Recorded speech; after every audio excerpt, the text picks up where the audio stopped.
इसके पूर्व क्लास में आपको बताया गया था कि राउल्ट के नियम से विचलन के आधार पर विलयन के प्रकार दो प्रकार का आदर्श विलयन और दूसरा अनादर्श विलयन बोलते हैं।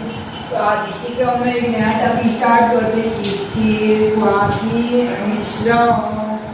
स्थिर क्वासी मिश्रण यानी एजियोट्रॉप मीन्स क्या रहता है, एजियोट्रॉप किसे कहा जाता है, तो एजियोट्रॉप किसे कहते हैं।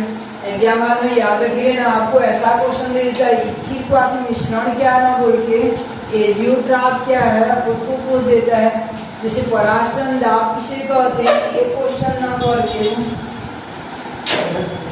तो पराश्रयण दाब क्या है इसको प्रश्न करके ये प्रश्न कर देता है कि ऑस्मोटिक प्रेशर को समझाइए। उसका इंग्लिश नाम को भी जानते रहना, उसको हिंदी में लिख कर ना क्वेश्चन पेपर में दे देता है। तो एजियोट्रॉप यानी स्थिर क्वासी मिश्रण किसे कहा जाता है, तो ऐसा दो द्रव को चयन कर यानी दो द्रव लेते हैं और दो द्रव को चयन कर उनसे एक विलयन बनाई जाती है, यानी दो द्रव को एक निश्चित अनुपात में मिलाकर यानी दो द्रव को एक निश्चित अनुपात में मिला देंगे और दोनों को मिलाकर गर्म करते हैं। जैसे एल्कोहल और जल ले जाते हैं, एथिल एल्कोहल। एथिल एल्कोहल का फार्मूला क्या हो जाएगा, C2H5OH हो जाएगा, C2H5OH। और जल ले जाते हैं, इनको एक निश्चित अनुपात में लेते हैं। जल को 95.5% लेंगे, जल को 95.5% और एल्कोहल को 4.5% देते हैं।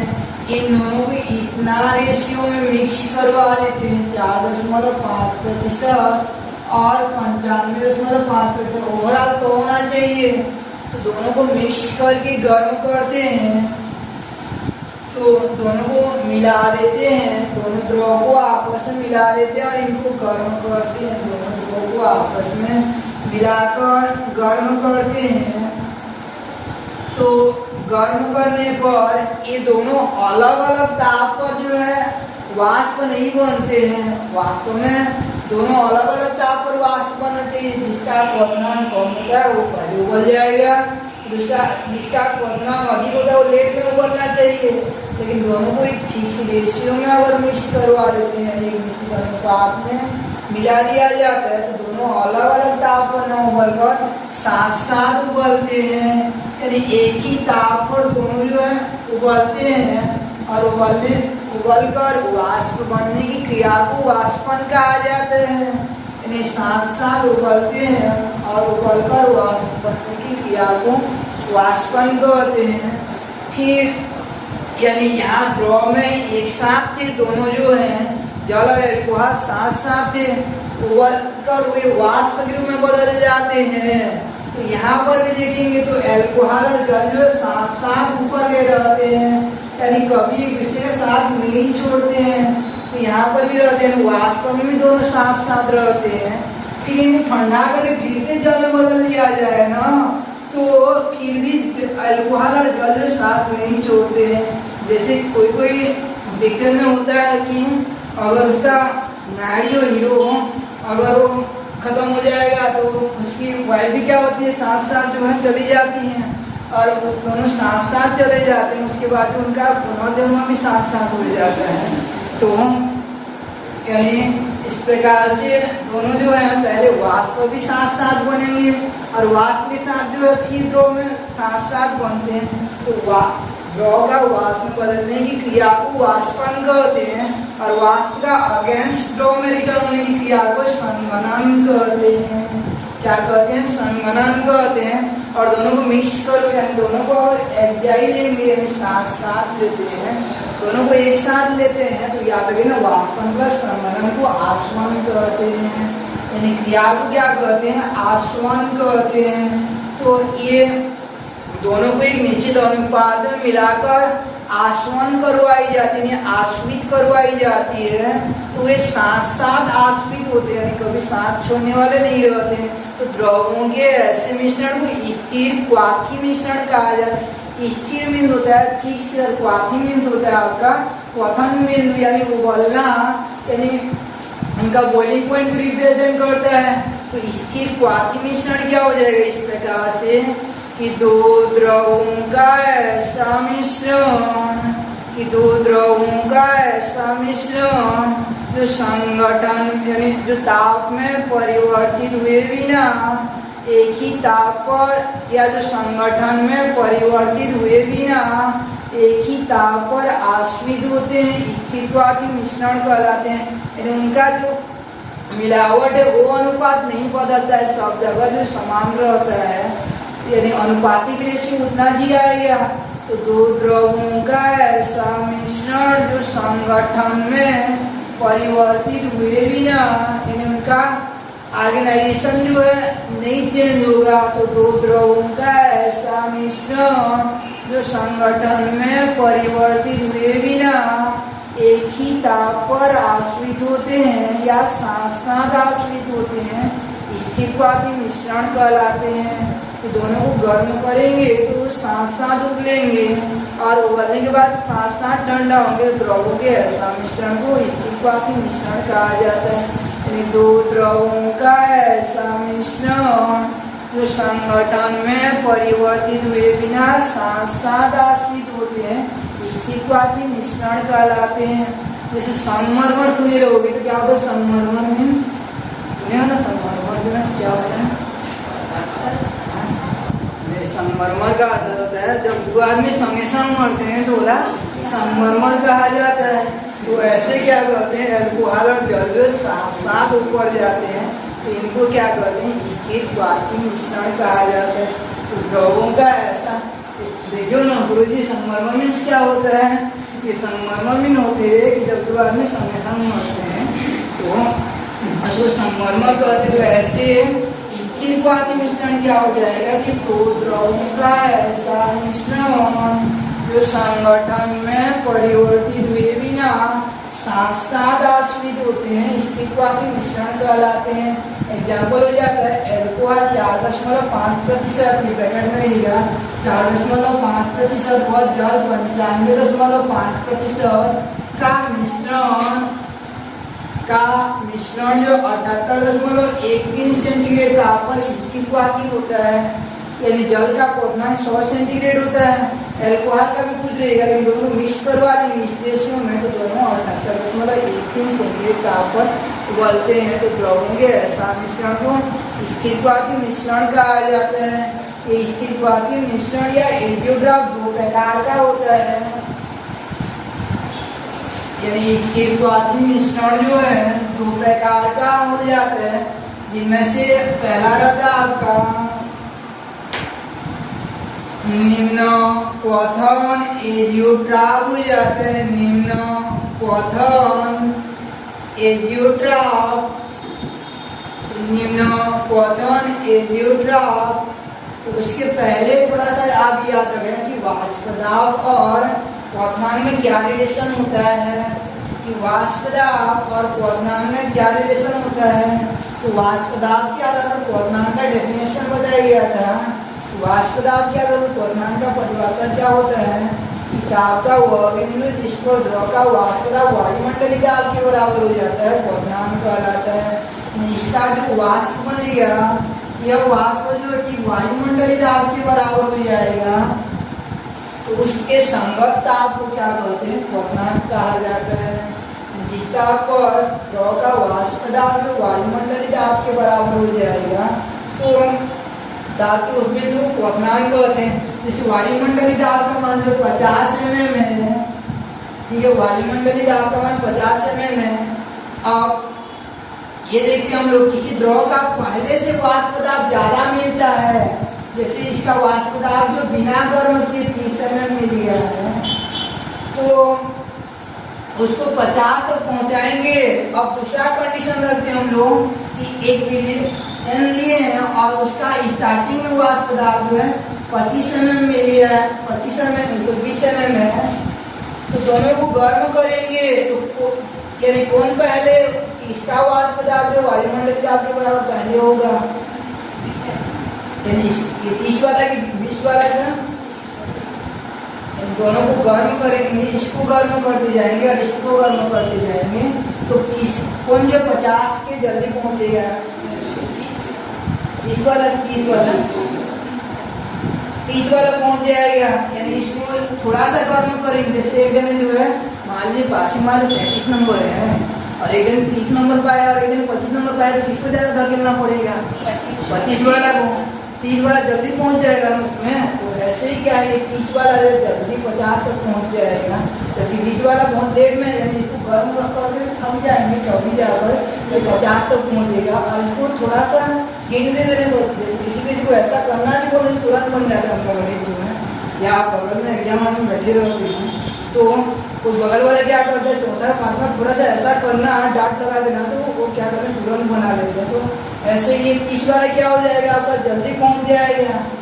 तो इसको हम लोग कम ताप तक गर्म करना पड़ेगा, तो इसका स्टार्टिंग में वाष्प दाब अधिक है तो क्वथनांक क्या हो रहा है, कम हो रहा है, यानी कम ताप तक गर्म करना पड़ रहा है, यानी क्वथनांक क्या हो रहा है, कम हो रहा है। जबकि इसका स्टार्टिंग में वाष्प दाब क्या है, अधिक है तो कम है, तो इसका स्टार्टिंग वाष्प दाब कम है, तो उसको लक्ष्य तक पहुंचाने के लिए हमको क्या करना पड़ेगा, अधिक देर तक गर्म करना पड़ेगा। अधिक देर तक गर्म करना पड़ेगा तो क्वथनांक क्या होगा, अधिक हो जाएगा, यानी क्वथनांक क्या होता है, अधिक हो जाएगा। तो क्वथनांक और वाष्प दाब में एंटी प्रोपोर्शनल रिलेशन होता है, ये याद रखिएगा। यानी क्वथनांक और वाष्प दाब जो समानुपाती संबंध रखते हैं, जिसका वाष्प जल्दी ज्यादा मिलता है ना, उसको कम गर्म करना पड़ता है। जैसे मान लीजिए शुद्ध पानी है तो जल्दी जल्दी वाष्पित हो जाएगा, तो कम गर्म करना पड़ता है, जल्दी वो वाष्प में कन्वर्ट हो जाएगा। और मिलावट रहेगा तो बहुत लेट में वो क्या होगा, आपका वाष्प में कन्वर्ट होगा। तो कुल मिलाकर निष्कर्ष क्या निकलता है, क्या निष्कर्ष निकलेगा आपका, कि जिनका वाष्प दाब अधिक होता है ना, ये वाष्प दाब अधिक है, वाष्प दाब अधिक है, तो क्वथनांक क्या होता है, कम होता है। क्वथनांक और वाष्प दाब जो है इनवर्सली प्रोपोर्शनल रिलेशन को रखते हैं, क्वथनांक और वाष्प दाब के व्युत्क्रमानुपाती संबंध को रखते हैं। तो अब देखिए हमारा मेन टॉपिक पर आते हैं, यानी क्या पढ़े थे, एजियोट्रॉफ। एजियोट्रॉफ के प्रकार, जिनमें से पहला था आपका निम्न क्वथन एजियोट्रॉफ, उसके नाम को याद रखना, निम्न क्वथन एजियोट्रॉफ बोला गया है, निम्न क्वथन एजियोट्रॉफ बोला गया है। तो निम्न क्वथन बोला गया है तो उसका क्वथनांक क्या होगा, कम होगा। तो क्वथनांक कब कम होगा, जब उसका वाष्प दाब अधिक होगा। वाष्प दाब कब अधिक होता है, राहुल के धनात्मक विचलन में अधिक होता है कि ऋणात्मक विचलन में, धनात्मक विचलन में। तो धनात्मक विचलन में अधिक होगा, यानी धनात्मक विचलन में अधिक होगा। तो हम लोग इधर से आए थे, इसके नाम से आए थे निम्न क्वथना, तो वाष्प दाब अधिक, वाष्प दाब अधिक तो धनात्मक विचलन। परिभाषा देते समय इधर से स्टार्ट करते हैं, क्यूविलियन जो राहुल के नियम से धनात्मक विचलन को प्रदर्शित करते हैं, अर्थात जिनका वाष्प दाब उच्च व क्वथनांक निम्न होता है, निम्न क्वथन एजियोट्रॉफ कहलाते हैं। निम्न क्वथन एजियोट्रॉफ क्या हो जाएगा, क्यूविलियन जो राहुल के नियम से धनात्मक विचलन को प्रदर्शित करते हैं, अर्थात जिनका वाष्प दाब उच्च व क्वथनांक निम्न होता है, निम्न क्वथन एजियोट्रॉफ कहलाते हैं। तो ये आपका निम्न क्वथन एजियोट्रॉफ, इसका एग्जाम्पल हो जाता है कि निम्न क्वथन एजियोट्रॉफ, इसमें एसीटोन लेते हैं और एसीटोन का सूत्र क्या होता है, CF3 COCH3 को एसीटोन कहते हैं, CF3 COCH3 को एसीटोन कहा जाता है। तो इसको लेते हैं हम लोग, यानी एसीटोन, ये निम्न क्वथन एजियोट्रॉफ वाला में एसीटोन जो है ये लेते हैं हम लोग 34% लेते हैं, और इसके साथ कार्बन डाइसल्फाइड को लेते हैं 66%। तो इन दोनों को लिया जाता है और इसका क्वथनांक होता है, ये अकेला को गर्म करेंगे तो ये 56 सेंटीग्रेड ताप पर गर्म होता है, 56 सेंटीग्रेड ताप पर गर्म होता है। और इसको अकेला को गर्म करते हैं ना तो ये अकेला गर्म होता है आपका 46 सेंटीग्रेड ताप पर गर्म होता है। लेकिन दोनों को इस रेशियो में मिला लेंगे, यानी इनका अलग अलग लेंगे और गर्म करते हैं तो इतना इतना ताप पर होते हैं। लेकिन दोनों को मिक्स करके इस अनुपात में मिक्स करवाएंगे, कितना में 66 और 34 में। तो 66 और 36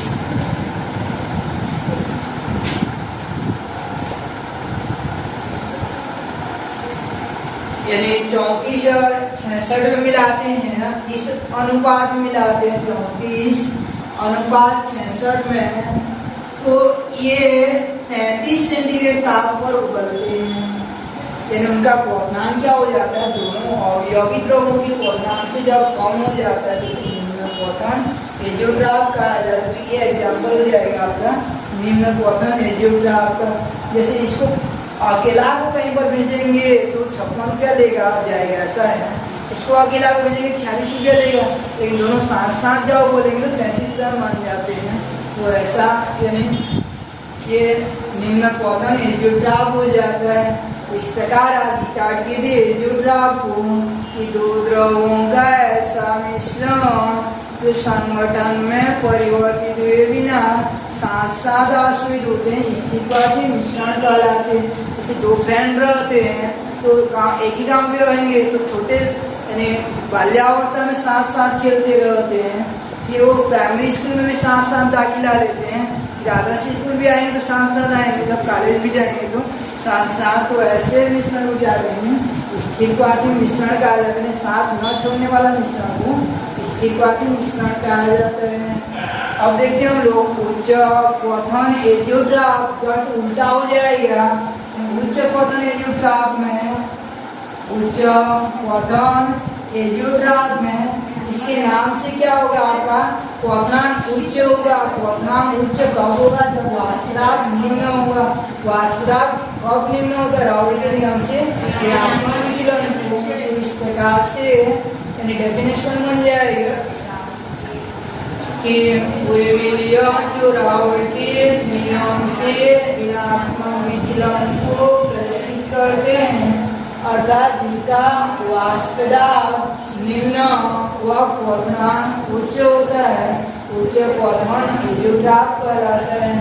अब एग्जाम्पल देखते हैं हम लोग। डेफिनेशन क्या हुई है कि विलियम जो राउल के नियम से ऋणात्मक विचलन को प्रदर्शित करते हैं, अर्थात जिनका वाष्पदाब निम्न व क्वथनांक उच्च होता है, उच्च क्वथन एजियोट्रॉप कहलाता है। तो जब भी एग्जाम में दोनों में डाउट न जाए, इसीलिए उच्च क्वथन वाला को क्या करोगे, रफ कलम थोड़ा सा लिख लेना। उच्च क्वथन तो वाष्पदाब कम तो राउल के नियम से ऋणात्मक विचलन। परिभाषा को उल्टा दिशा में आ जाना है, यानी घर से स्कूल में गए थे तो स्कूल में घर की उल्टी होना है। अब इसका एग्जाम्पल देखते हैं हम लोग कि अकेला ये एसीटोन को लेते हैं ना तो ये कितना पर बॉइलिंग होता है, 56 पर। और क्लोरोफॉर्म को अकेला लेते हैं, क्लोरोफॉर्म का फार्मूला होता है आपका ClCl क्लोरोफॉर्म कहा जाता है। इसको अगर हीट करते हैं तो ये 61 सेंटीग्रेड ताप पर उबलता है। दोनों को अलग अलग हम लोग यानी ये अकेला जैसे उबलता है तो 56 पर, ये अकेला जैसे उबलता है तो 61 पर, दोनों मिक्स करवा देंगे, दोनों को मिक्स करवा देते हैं। इस अनुपात में अगर मिला देंगे तो ये दोनों उबल जाते हैं, आपका 64 सेंटीग्रेड ताप पर उबल जाते हैं। परिणामी द्रव का क्वथनांक जो अवयवी द्रवों की क्वथनांक से उच्च मिलेगा तो उसे उच्च क्वथन एजियोट्रॉप कहा जाता है। यानी 64 सेंटीग्रेड हो रहा है, दोनों के क्वथनांक से क्या हो जाता है, उच्च हो जाता है। इससे कभी कभी क्या होता है कि हम लोग अकेला दुकान को खरीदने के लिए जाते हैं और सस्ता मिलेगा टाइप पर लगता है, तो अकेला जाते हैं तो 56 रुपया में देना बोलता है, और एक जने को मिलते हैं तो उसको 61 में दूंगा बोलता है। मैं गया तो 56 बोल रहा है, आपके तो 61 बोल रहा है। तो दोनों जाएंगे तो शायद कम हो जाएगा बोलते हैं, लेकिन दोनों जाते तो उल्टा और ज़्यादा बोल देता है। कितना हो जाएगा 64 सेंटीग्रेड। तो द्रवों के ऐसा मिश्रण को क्या कहते हैं? स्थिरवादी मिश्रण।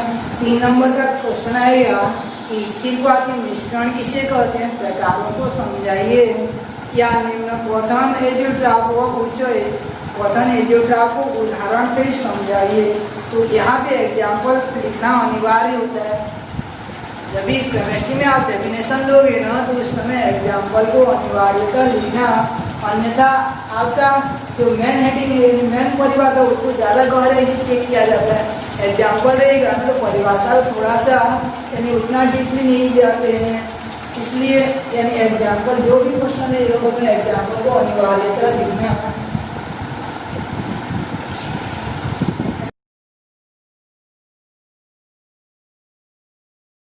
हम लोग की इसी चैप्टर का एक नया टॉपिक इस संगुणन और वियोजन का अभिप्राय क्या रहता है? संगुणन और वियोजन और इससे विलयन पर क्या प्रभाव पड़ता है? यानी संगुणन और वियोजन मीन्स क्या रहता है? तो पहले के वियोजन का अभिप्राय क्या रहता है? तो किसी विलय को उसके विलायक से मिलाकर विलयन बनाते हैं। तो विलय कण का अवयवी कणों में अपघटित हो जाने की प्रक्रिया को वियोजन कहते हैं। जैसे KCl को मिलाते हैं हम लोग, तो KCl को जल मिलाते हैं तो बाहर में ये तो दोनों साथ साथ रहते हैं, किरण Cl जो है यानी आयनिक यौगिक है, तो ये स्थिर विद्युत आकर्षण बल द्वारा सबद्ध रहते हैं, लेकिन जलीय विलयन अवस्था में तैयार करते हैं तो अवयवी आयनों में विभक्त हो जाते हैं। तो इस प्रकार पहले ये एक कण था, बाद में 2 कणों में टूट जाता है। बाद में कितना कणों में टूट जाता है? 2 कण में। तो इस प्रकार यानी विलय का एक विलयन में विलय पदार्थ का एक या 2 या 2 से अधिक कणों में टूट जाने की प्रक्रिया को वियोजन कहते हैं। KCl के जलीय विलयन में KCl का अवयवी आयनों में टूटना वियोजन कहलाता है। यानी विलय पदार्थ का या विलय का विलयन में या किसी पदार्थ का उसके विलयन में 1 या 2 या 2 से अधिक पदार्थों में टूट जाने की प्रक्रिया को वियोजन कहते हैं। जैसे CaCl2 तोड़ेंगे हम लोग तो यह कितना कणों में टूटेगा? तो CaCl2 जो है कितना कण में टूट जाएगा? उसके जलीय विलयन में जो है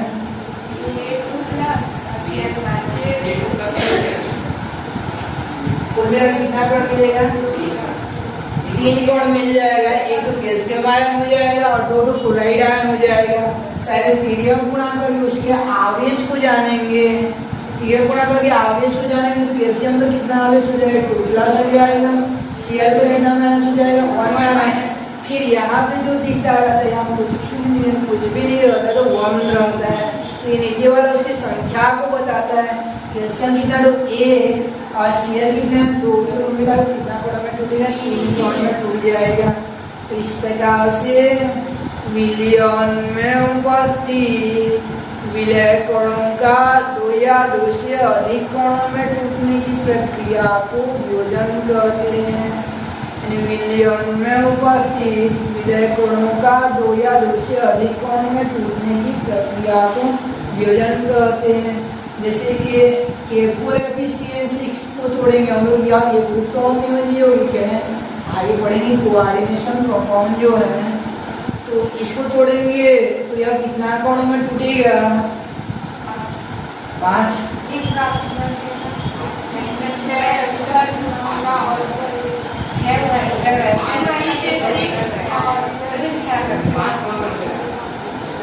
याद रखें ना, ऐसा बड़ा ब्रैकेट वाला यौगिक को कोऑर्डिनेशन कंपाउंड कहते हैं, उपसहसंयोजी यौगिक कहा जाता है। इसको समन्वय मंडल या उपसहसंयोजी मंडल कहा जाता है। पढ़ेंगे आगे जो है। तो ये वाला का ब्रेकिंग जो यहाँ से होता है, ये वाला ब्रेकिंग जो है यहाँ से होता है, तो या इधर नहीं रहेगा, इधर रहेगा तो यहाँ से ब्रेक होगा, यानी बड़ा ब्रेक है कि लेफ्ट हैंड साइड या राइट हैंड साइड से ब्रेक होता है। अब यहाँ पे 4 है और यहाँ कुछ भी नहीं है तो 1 है, ये बड़ा ब्रेकेट के बाद कुछ नहीं है तो 1 है। अब आवश्यक मान का निर्धारण करने के लिए क्या किया जाता है, दियफरा करते हैं। तो ये 1 कहाँ पे चला जाएगा, के पर, और ये 4 कहाँ पे चला जाएगा, ये बड़ा ब्रैकेट ऊपर चला जाएगा। तो हमेशा याद रखे रहना, कोई योगी का लेफ्ट हैंड साइड वाला जो घनायन होता है और राइट हैंड साइड वाला जो ऋणायन होता है। ये वाला को ब्रेक करेंगे तो ये यहाँ टूट जाएगा और ये वाला तो यहाँ चला जाएगा। तो ये पर कितना घनायन हो जाएगा, ए, और एफिशिएंसी पर कितना हो जाएगा आपका -4 हो जाएगा। अब इनका संख्या कैसे निकालते हैं, वास्तव में जो दिखता रहता है वही उनका संख्या होता है।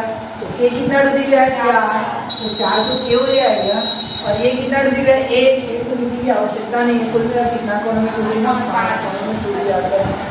तो आगे वांठाप कारक पढ़ेंगे हम लोग, तो जो जितना कौन में टूटता है उसका वांठाप कारक का मान उतना होता है। जैसे एग्जाम में 1 नंबर का क्वेश्चन कर दिया कॉम्पिटिशन एग्जाम में कि के4 एफिशिएंसी इसका वांठाप कारक का मान कितना होता है, तो वहाँ पे जितना में टूट सकता है वांठाप कारक का मान उतना ही होता है, 5 हो जाएगा।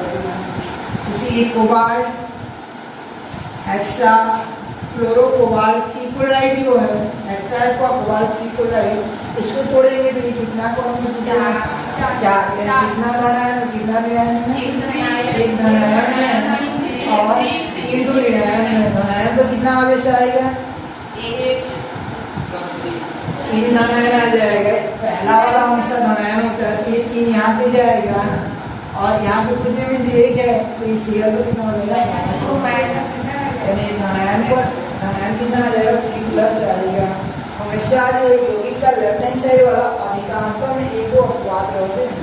तो अधिकांशों में क्या होता है, यौगिक का पहला वाला भाग जो धनात्मक आयन को दर्शाता है, दूसरा वाला भाग क्या होगा आपका ऋणात्मक आयन को दर्शाता है।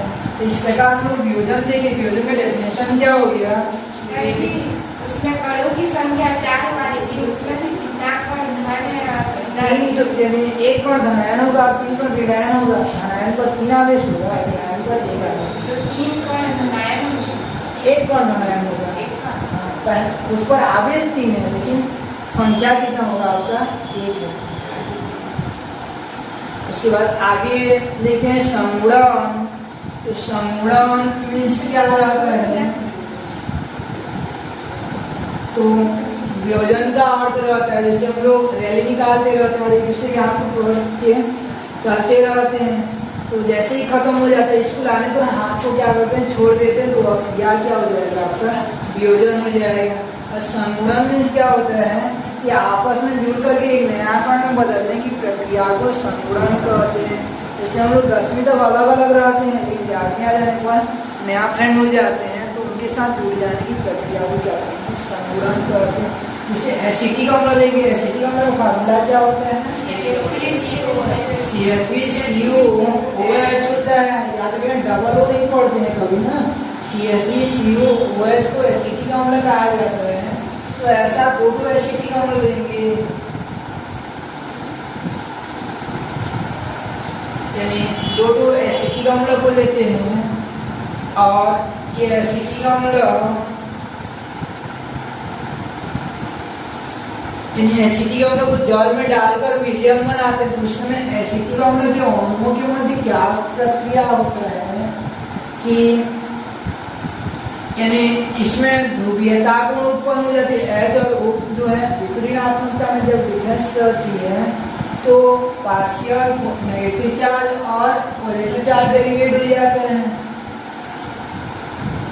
ऐसे कार्बन और ऑक्सीजन की भी विपरीतात्मकता में समथिंग डिफरेंस रहता है, तो ये माइनस चार्ज होगा और ये प्लस चार्ज, ये माइनस चार्ज और ये प्लस चार्ज।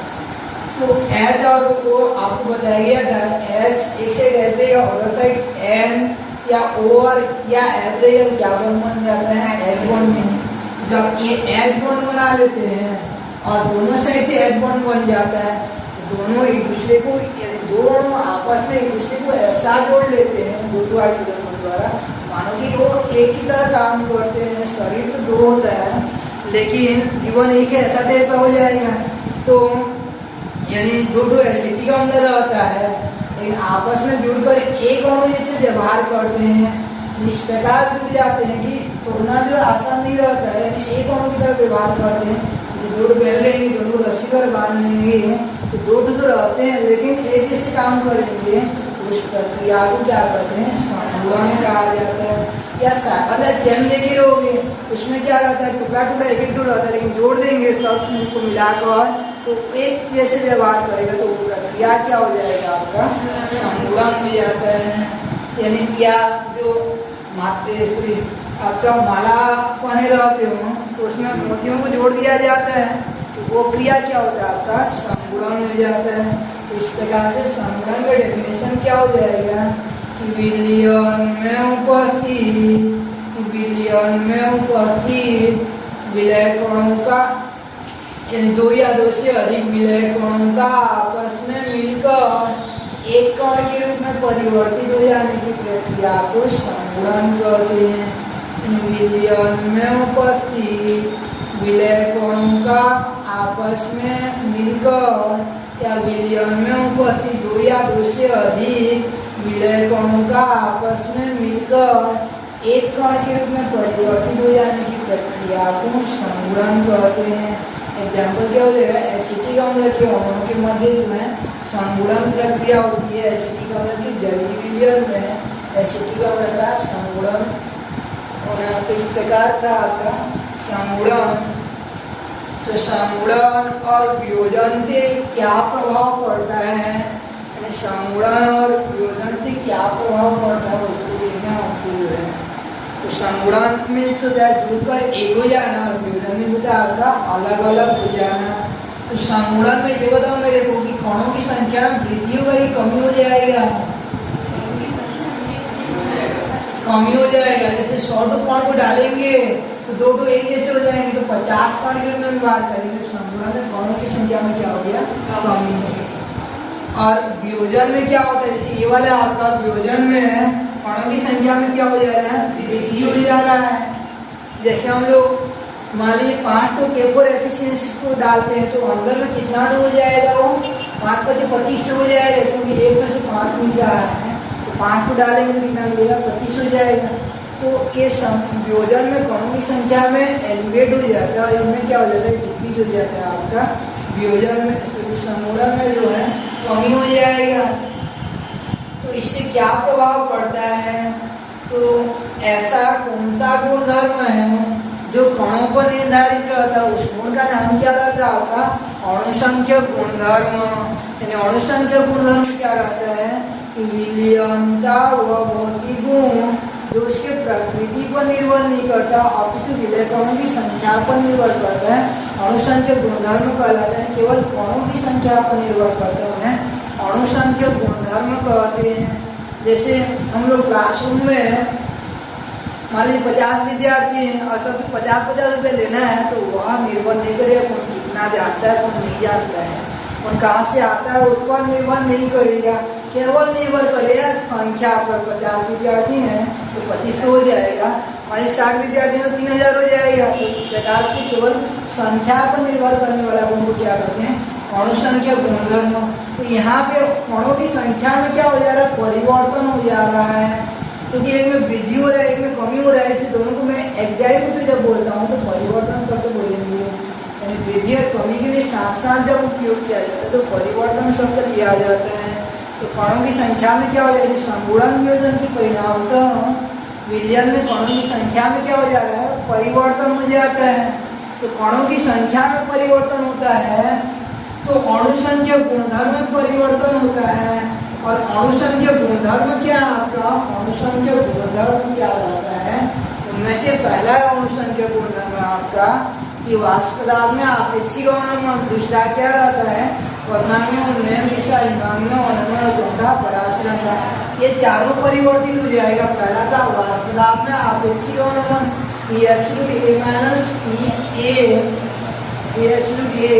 दूसरा था आपका वर्णांगीय उन्नयन, ये क्या था PH_B, यानी डेल टी भी कहा जाता है इसको जो है दूसरा, और तीसरा है आपका डेल टी है। तो तो डेल टी एफ इसका रहता है आपका डेल टी एफ और चौथा रहता है आपका पाई, ये चारों अनुसंख्यक गुणधर्म है। तो इनमें परिवर्तन हो जाएगा। कहाँ पे थे पहले हम लोग कि समगुणन वियोजन से कणों की संख्या में परिवर्तन हो जाता है। समगुणन वियोजन से कणों की संख्या में परिवर्तन होगा तो अनुसंख्यक गुणधर्म में परिवर्तन होगा। तो इन चारों के मान में परिवर्तन होगा, इन चारों के मान में परिवर्तन होगा तो क्या होगा उसको देखते हैं। जैसे हम लोग यानी बाढ़ आता है तो क्या प्रभाव पड़ता है, ऐसा आता है तो बाढ़ आएगा तो फसल खत्म हो जाएगा, फसल खत्म हो जाएगा तो भोजन नहीं मिलेगा, भोजन नहीं मिलेगा तो आपको यानी जीवन नहीं मिलेगा, जीवन नहीं मिलेगा तो कुछ नहीं कर पाओगे। तो ऐसा टाइप का क्या हो गया कि समगुणन वियोजन की कणों की संख्या बदल गया तो अनुसंख्यक गुण बदल गया, तो इन चारों के मान बदल गया। अब इन चारों के मान बदलने पर कौन बदल जाएगा उसको देखते हैं। तो इन चारों के मान बदल जाने पर याद रखिए रहना, हम लोग जितना भी अनुभारित व्यंजक पढ़े हैं, जैसे पहले पढ़े थे या क्वथनांक में उन्नयन के आधार पर अनुभारित व्यंजक, उसमें एक K G into W B into 1000 ये सूत्र आया था, divided by del T B into M W A ये सूत्र आया था। देखना आप लोग, तो इसमें डेल टी बी नीचे में आता है, यानी डेल टी बी क्या आता है नीचे में आता है। अगर यानी हिमांक के आधार पर करोगे तो डेल टी एफ नीचे में आएगा, और आसमान दाब के आधार पर भी करोगे तो पाई जो नीचे में आता है अनुवाद यहाँ पे रहेगा तो ये पाई नीचे में आता है। यानी कुल मिलाकर क्या निष्कर्ष निकलता है कि ये अनुसंख्यक गुणधर्म जो रहता है, यानी अनुसंख्यक गुणधर्म अगर ये अनुसंख्यक गुणधर्म अगर बढ़ जाएगा तो उसका अनुवाद क्या हो जाएगा, कम हो जाएगा, यानी व्युत्क्रमानुपाती संबंध रख रहा है। तो ये अनुसंख्यक गुण में परिवर्तन होगा तो उससे कौन परिवर्तन हो जाएगा, अनुवाद में परिवर्तन हो जाएगा। तो याद रखे रहना कि ये अनुवाद जो है ये अनुवाद अनुसंख्यक गुणधर्म का व्युत्क्रमानुपाती होता है, अनुसंख्यक गुणधर्म का व्युत्क्रमानुपाती होता है, अनुसंख्यक गुणधर्म का व्युत्क्रमानुपाती होता है। और अनुसंख्यक गुणधर्म पर कौन निर्भर करता है, कणों की संख्या, कणों की संख्या किस पर निर्भर है, समगुणन वियोजन पर। तो उधर से आएंगे तो समगुणन या वियोजन से कणों की संख्या बदल जा रहा है तो अनुसंख्यक गुण बदल जा रहा है, तो अनुभार जो है बदल जा रहा है, तो अनुभार बदल जाता है। तो देखते हैं हम लोग कि समगुणन में अनुभार क्या होगा और वियोजन में अनुभार क्या होगा। जैसे वियोजन करवाते हैं, जैसे कि टूटा था आपका KCl को भी तोड़ते हैं, K धनायन और Cl ऋणायन में, तो वियोजन जैसे करवाएंगे तो वियोजन के फलस्वरूप क्या होता है, आपका कणों की संख्या में वृद्धि हो जा रहा है। कणों की संख्या में वृद्धि होगा तो अनुसंख्यक गुणधर्म क्या होगा, वृद्धि होगा कमी होगा, वृद्धि हो जाएगा। अनुसंख्यक गुणधर्म कणों की संख्या के समानुपाती होता है, तो अनुसंख्यक गुणधर्म कणों की संख्या बढ़ने पर अनुसंख्यक गुणधर्म क्या हो जाएगा, बढ़ जाएगा। ये अनुसंख्यक गुणधर्म बढ़ जाएगा तो अनुवाद क्या हो जाएगा, कम हो जाएगा। तो ये वियोजन से अनुवाद में क्या हो जाती है, कमी हो जाती है। यानी KCl को अगर जल में डालकर हम लोग उसका गणना करेंगे, अनुवाद जितना आएगा सोचेंगे तो उससे कम हो जाता है, कुछ कम मिलता है। जबकि समगुणन में कैसा होगा कि समगुणन में अनुसंख्यक गुणधर्म में कमी हो जाएगा, कमी होगा तो अनुवाद में क्या हो जाएगा, वृद्धि हो जाएगा। जैसे आपका